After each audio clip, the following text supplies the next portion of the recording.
అందరు ఎలా ఉన్నారు, బాగున్నారా? అయితే ఈ కేక్ని నేను మొన్న 31st రోజు న్యూ ఇయర్ కోసం చేసినప్పుడు ఎక్స్ట్రా కొంచెం పిండి మిగిలితే చేశాను.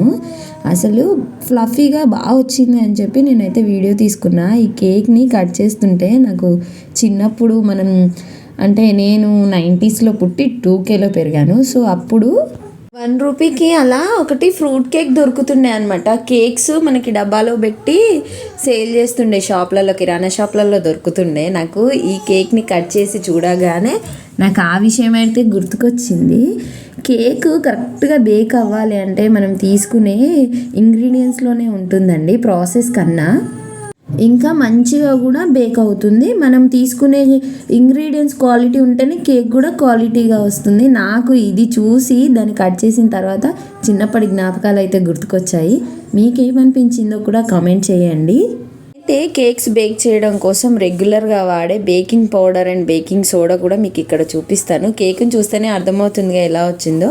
ఇవే నేను వాడేటివి. Thank you for watching. Please subscribe to my channel.